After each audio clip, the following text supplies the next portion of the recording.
Эрүүл мэндийн салбарын эмч мэрэгчлэнүүд, ажилтан албан хаагчид, эрдэмтэн багш нар болон нийт ард иргэдээ шинэ оны мэндийг дэвшүүлье.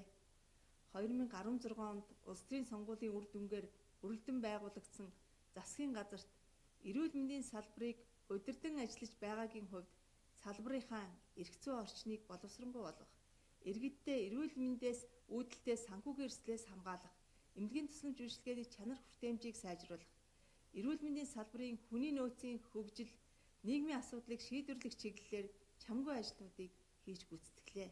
2017 он бидний хувьд ард түмнийхээ эрүүл мэндийг хамгаалах, аливаа өвчнөөс өршлөн сэргийлэх, тогтолцоо бүрдүүлэх жил болохоор онцгойлон анхаарч ажиллаж байна.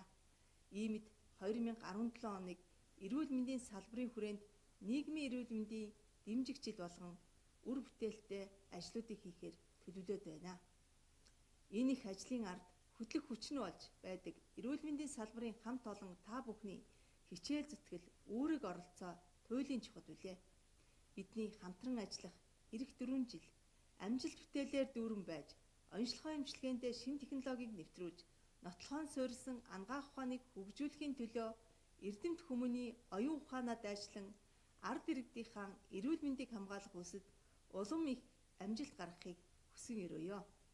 Ирж буй 2017 онд Монголын маань ард түмэн аз жаргалаар дүүрэн гэр бүлийн гишүүн бүр эрүүл энх байж, хүүхэд бүр инээд хөөрөөр бялхаж байхын үлзийтэй сайхан ерөөлийг өргөн дэвшүүлье.